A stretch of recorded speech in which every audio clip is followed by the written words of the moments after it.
The NFL salary cap went up more than we all expected, which means the Chicago Bears will have even more cap room to sign players. But that also means players like Jaylen Johnson are going to ask for even more money. You are Locked On Bears, your daily Chicago Bears podcast. Part of the Locked On Podcast Network, your team every day.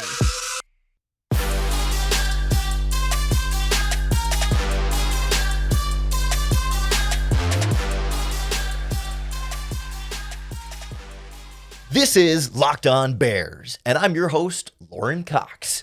I'm here to bring you your daily, in-depth Chicago Bears news and analysis. You can follow me on Twitter at CoxSports1, and you can follow Locked On Bears on all of your favorite social media platforms. We're on Instagram, TikTok, Twitter, Facebook, you name it. There's a Locked On Bears account there too, but make sure, no matter what, you're subscribed to the Locked On Bears YouTube channel, where you can keep up with all of our video podcasts as well. Thanks for making Locked On Bears your first listen today. We're part of the Locked On Podcast Network, your team every day. Today's episode is brought to you by FanDuel. Make every moment more. Right now, new customers get $150 in bonus bets with any winning $5 bet. Visit FanDuel.com/LockedOn to get started.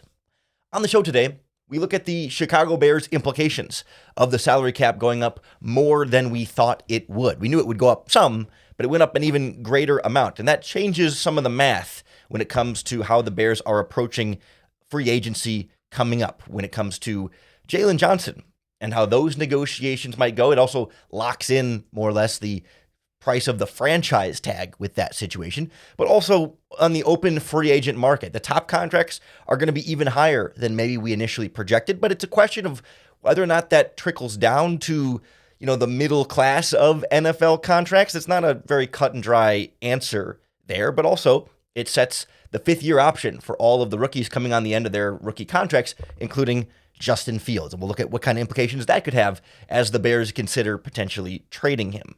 But I think the big one for me starts with Jaylon Johnson. He is the big free agent of the offseason for the Chicago Bears.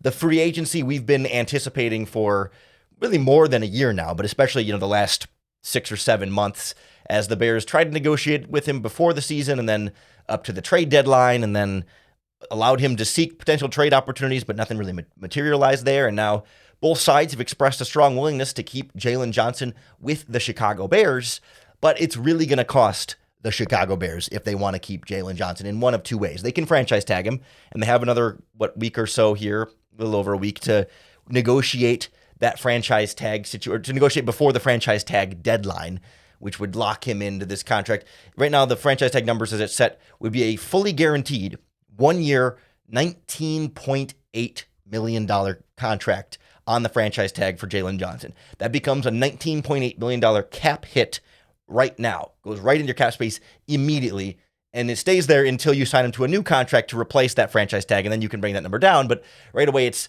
$19.8 million on the books. And when you look at some of the top cornerback contracts in the NFL right now, that franchise tag on a per year average would make Jaylen Johnson automatically the third highest paid cornerback on a per year basis. There are 3 guys that are above that right now. Jalen Ramsey's at $20 million a year. Denzel Ward is at $20 million a year. And then Jair Alexander from the Green Bay Packers is at $21 million a year.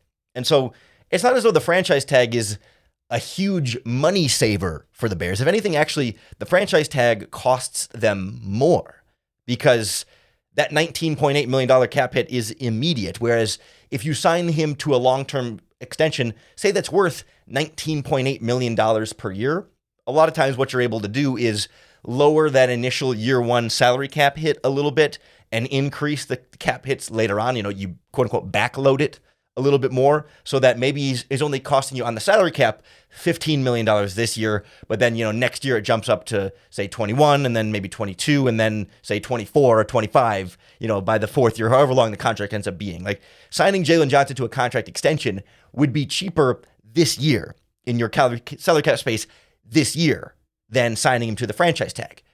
Obviously, you end up paying him more over the length of that contract and it becomes more expensive, but immediately there is a cash salary cap savings, not a cash savings, a salary cap savings to signing that long-term extension right now.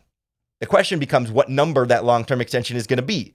And when we talk about those top cornerback contracts, it's Jair Alexander at $21 million a year. His was a 4-year, $84 million deal. The other two $20 million a year guys were 5-year contracts.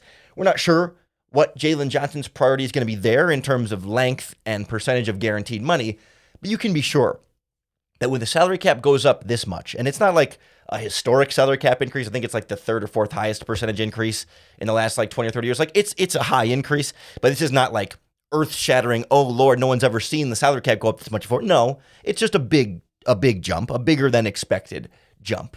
But when you get that bigger jump, this moves the dollar sign up a little bit for Jaylen Johnson, who now almost exclusively will want to become the highest paid cornerback in the NFL, what they call a market-setting contract, where he sets the new high, and then everyone else kind of goes over that, and then until the next guy gets paid after him, then he'll set the new high, and then Johnson won't be the highest anymore, and then the next young cornerback will get paid even higher than that. And so over the course of the years, over the course of the 4 or 5 years of Jaylon Johnson's deal, it won't be the highest paid contract for those 4 or 5 years. It'll start that way, but then every time another young player gets a bigger deal than his, it pushes him down the rankings. And so by the end of that contract, he'll be the 5th or 6th or 7th highest paid cornerback in the NFL. And that might be, appropriate, a good average for like where he is. Because he may have been the best cornerback in the NFL this season, but is he going to be the number 1 cornerback in the NFL every season?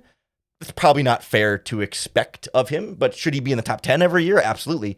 And so it should be fair then that maybe in the first year he's paid as the number 1 cornerback in the NFL, but by the end of the contract, he's being paid in the top 10.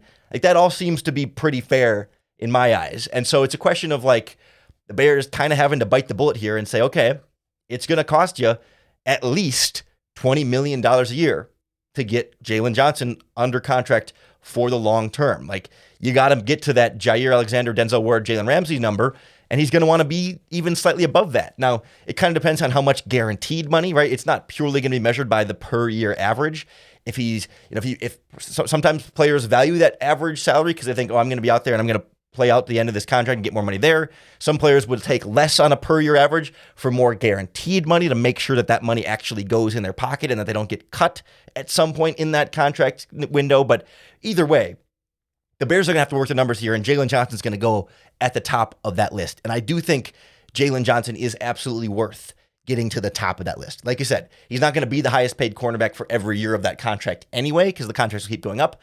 And also, like, this is what you save up salary cap space for. Like, we know the Bears have one of the highest salary cap spaces of any team this offseason.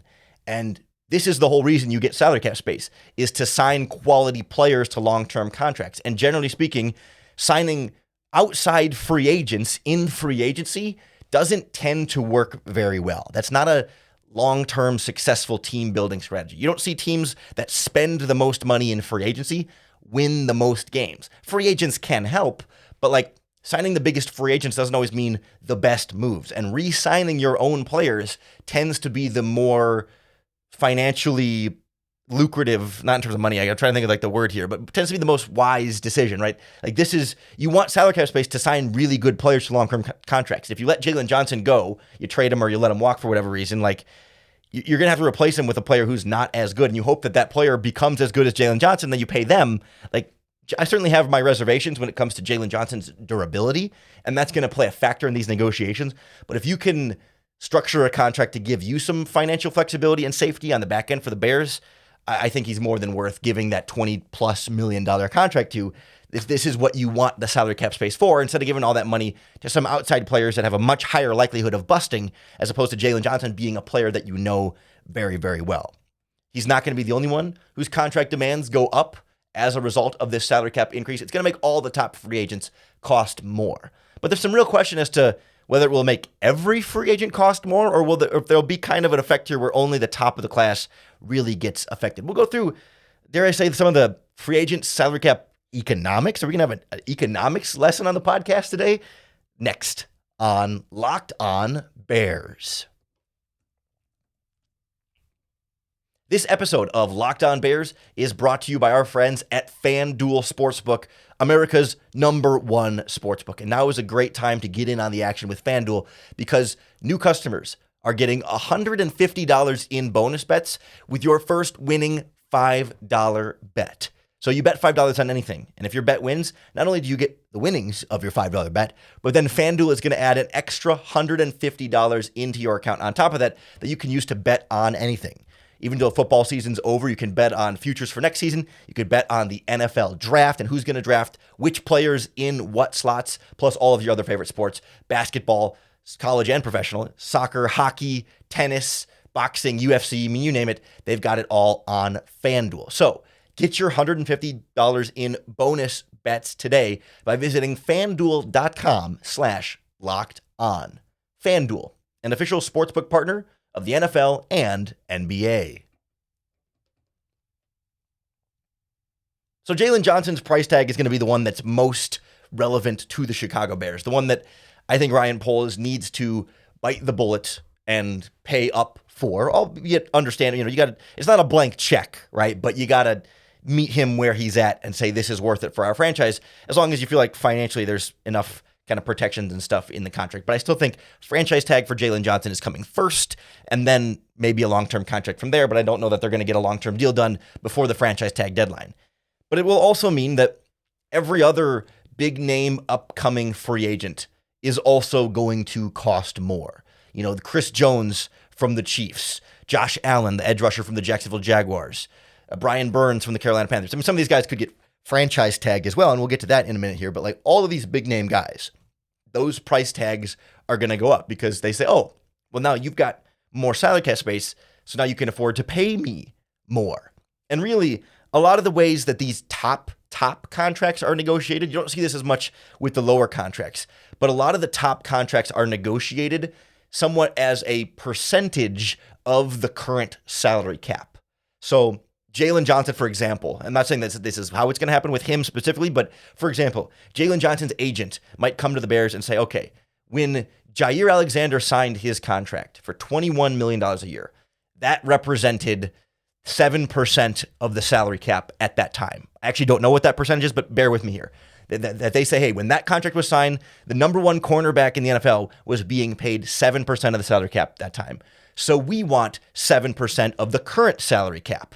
And that's how you get that number going up. So it's like, we want to be valued the same as a percentage of the salary cap as the previously highest paid guy. And because the salary cap has gone up, 7% of a bigger number is larger than 7% of the smaller number. And that's where the bigger number ends up coming for that kind of player. So like Chris Jones might look at some of the top defensive tackle contracts or whatever Aaron Donald's contract is, or whoever else is high paid like that, and say, hey, his contract was worth, again, I don't know what the number is, 10% of the salary cap when it was signed. So we want to be paid 10% of this salary cap, which is, $255 million would be 25.5. I guess Chris Jones is probably going to go higher than that, but you get my point, right? A lot of these big contracts, you don't see it with the small contracts, but with the big contracts, we'll look at it and say, if that player is going to be valued as this percentage of that salary cap, we want to be valued at least the same percentage of the current salary cap, which is then more money for my client.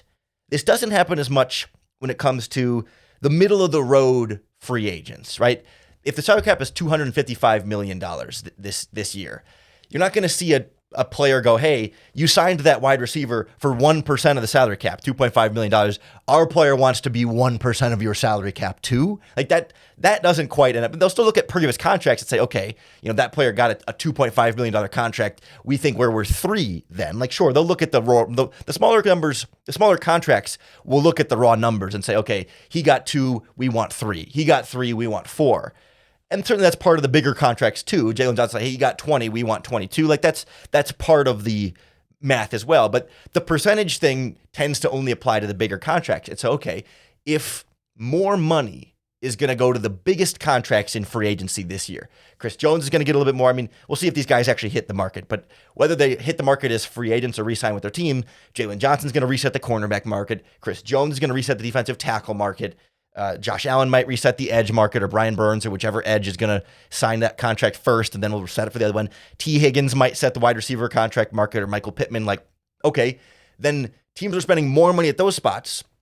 They had more money to start with, but then the more salary cap space you gain from the cap going up, you're taking that extra space and really just applying it to the extra cost that the top free agents are going to sign. So that by the time you get to like the middle class, the middle tier of free agents here, you've more or less used your extra space to account for the extra money that the top guys are going to have to cost.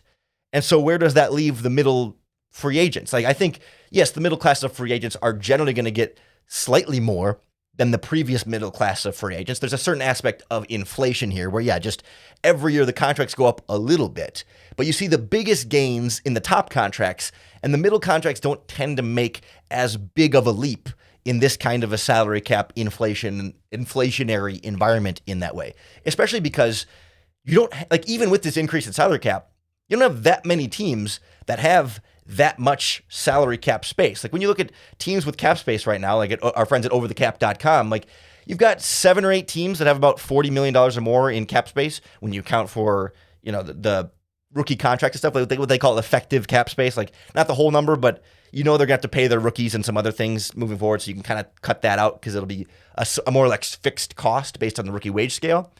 But as far as like teams who have $40 million or more to spend in outside free agency, it's like 7 or 8 teams.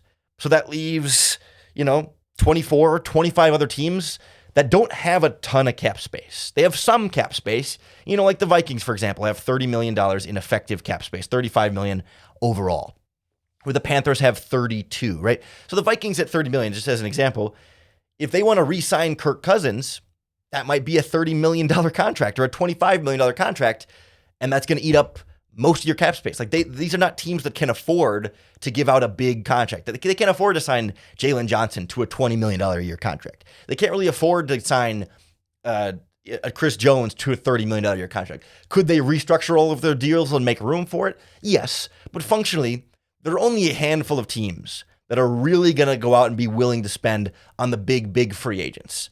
All the other teams outside of those top, again, we're saying 6, 7, 8 teams like the Bears that have some salary cap space, all those other teams are going to be more in that free agent class and say, okay, we're the Philadelphia Eagles, we're the New York Giants, we got $23 million in cap space. We can't go give someone a $20 million a year contract. That eats up all of our cap space.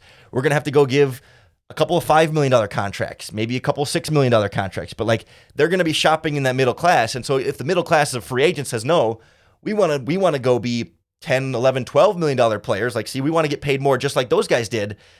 Who's going to have the money left to sign them? There's only a handful of teams that are going to want to sign bigger contract players. And then once they sign a couple of them, all their cap space comes down. And so eventually the supply versus the demand here becomes at a focal point where players want more money, but teams already spent their cap space on bigger players. And so no team is willing to pay those mid-level players an inflated contract because no one has the cap space at that point to pay those mid-level players an inflated contract. So the mid-level players end up being back down closer to the middle level of salary, and it ends up kind of trickling down here. Especially, or it doesn't really end up trickling down here is the point. Like the money doesn't trickle down, and teams end up still getting better prices for middle-class type free agents than the big-time free agents who are going to get more and demand more because they're at the top of their respective free agent classes.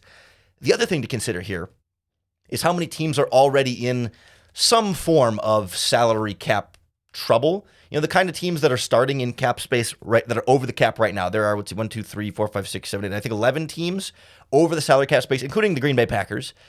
But like the Packers, as we sit today, are $2 million over the cap. They're going to clear a bunch of cap room, but then are they going to go back way over the cap again in the future, or are they going to use this extra space to kind of get back ahead financially? Like the comparison here is like, if you think about a team like the New Orleans Saints, this is easy to think about. The Saints are always that team that pushes salary in the future. They started this offseason $80 million over the salary cap. They're down to about $40 million over the cap now, $45 million, and they're still going to have to get back under the salary cap by pushing more stuff into the future. So if you think of the Saints as a team that's maxing out their credit cards every year, and they come into this season in debt, and they got to get back, in the black a little bit here to be able to even move forward. And then as their contracts get pushed that money in the future, they're going to keep having their salary cap credit card maxed out. Think of the salary cap going up as them getting a bonus at work, right? If your credit cards are maxed out, you get a bonus at work. Are you going to use that bonus to keep buying things and maxing out your credit cards? Or are you going to use that bonus to maybe pay down your credit card debt and not do any extra spending as a result? And that's where I think some of these more salary cap strapped teams are going to say, hey, an extra salary cap space, great. Now we can cut fewer of our own players as opposed to more salary cap space. Great, now we can sign more players. Like, I don't think it's going to lead those teams to sign more. It's going to lead those teams to hold on to more and not have to go as drastically to be able to sign players. So I don't think the rise in salary cap is going to mean everybody gets more on their free agent contracts. It just means the top players are going to get more on their free agent contracts. Everyone else will get a slight bump, but not as drastic as a bump as the top players in the market, which might bode well for the Bears. I don't expect them to go out and really pay super, super top dollar for a bunch of big name free agents. I think it'll be more of a relaxed approach to free agency and not necessarily a big splash there. The increase in the cap, though, does change some other contract numbers for players that are set on the salary cap, like the 5th-year option for young players entering the ends of their rookie contracts, and that includes Justin Fields. So we'll look at what the increase in his 5th-year contract value looks like and how that affects potential trade negotiations for the Bears quarterback next on Locked On Bears. This episode of Locked On Bears is brought to you by our friends at BetterHelp. BetterHelp provides online therapy that is easy and convenient for you to help you really be at your best. I do online therapy every single week, and it's a really important part of my own mental health regimen. I like to say I go to the gym to make my body stronger, not because my body's broken, but because I want it at its best. And I go to therapy to make my mind stronger. Not because my brain is broken, but because I want it to be at its best. And it's really that much of a difference maker in my life. It really feels super important to my own personal experience, and I think it can help you as well. So if you've been thinking about trying therapy, give BetterHelp a try. It's entirely online. It's designed to be convenient, flexible, and suited to your schedule. You just fill out a brief questionnaire to get matched with a licensed therapist and switch therapists at any time for no additional charge. Learn to make time for what makes you happy with BetterHelp. Visit BetterHelp.com/lockedon to get 10% off your first month. That's BetterHelp, HELP.com/lockedon. If the Chicago Bears were to exercise the 5th-year option on Justin Fields' contract, he's going to get more money on that 5th-year contract because of the increase in the salary cap. That for the positions, it's set relative to what the NFL salary cap is, and as that salary cap goes up, so too does the 5th-year option for quarterbacks. And so Justin Fields certainly happy to see those numbers go up, and now it means whether he's a Chicago Bear or not for 2025, he'll cost $25.6 million. And if a team traded for him, then they would have the option to decline or accept that 5th-year option for him to be $25.6 million in 2025. This year, he costs $3.2 million. So obviously, it's a big increase in salary for that year. And the deadline for the 5th-year option is May 2nd. And that by the way, that 5th-year option does become fully guaranteed $25.6 million. It's a decent chunk of change. It's a good pay raise for Justin Fields. But does that make teams less willing to want to pay for him? Does that, if I'm a team that might be trading for Justin Fields, it's great because he's super cheap this year, but then next year he's going to cost me $25.6 million. Do I want Justin Fields with a guaranteed $25.6 million on that 5th-year option, or do I let it ride and risk him being really good on that 4th year of that contract, hit free agency, and cost me a lot more than $25.6 million? Because $25.6 million puts him just ahead, would put him right now just ahead of Geno Smith and Jimmy Garoppolo, and just behind Jared Goff in terms of quarterback per year salary rankings. Let's see, 3, 6, 9, 12, 15, 16, 17th highest paid quarterback he would be right now on that 5th-year option.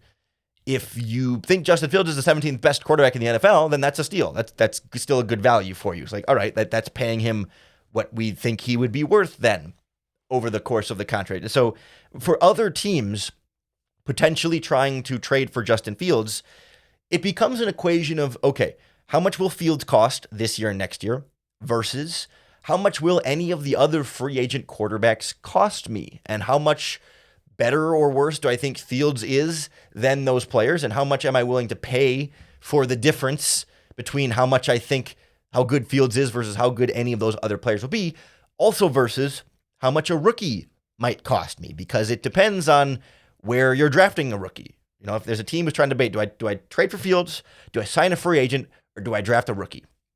Well, the rookie wage scale is set based on where a player is picked. But the most expensive one, obviously, is the number one overall pick. And for the next 3 seasons, the number one overall pick will cost the Chicago Bears about $26.5 million total. So you divide that by 3.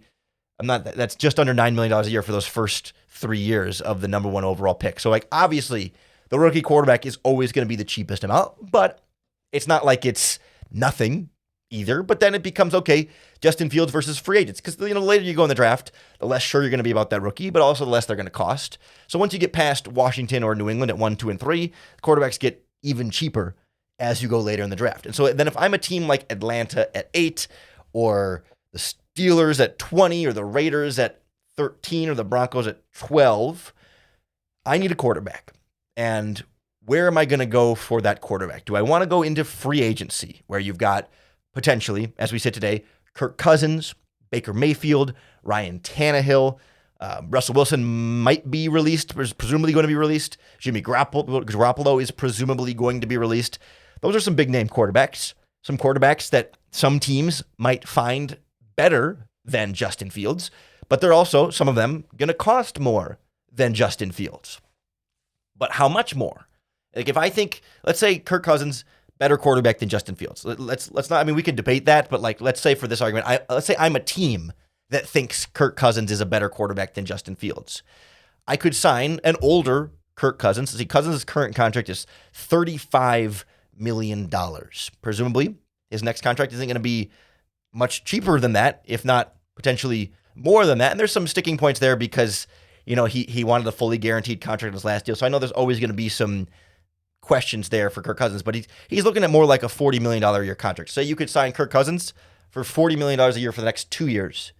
Or you could get Justin Fields for $3.2 million this year and $25 million next year. So that adds up to just about $29 million over the next 2 years. Or you could have Kirk Cousins for $40 million each of the next 2 years. So a total of $80 million a year.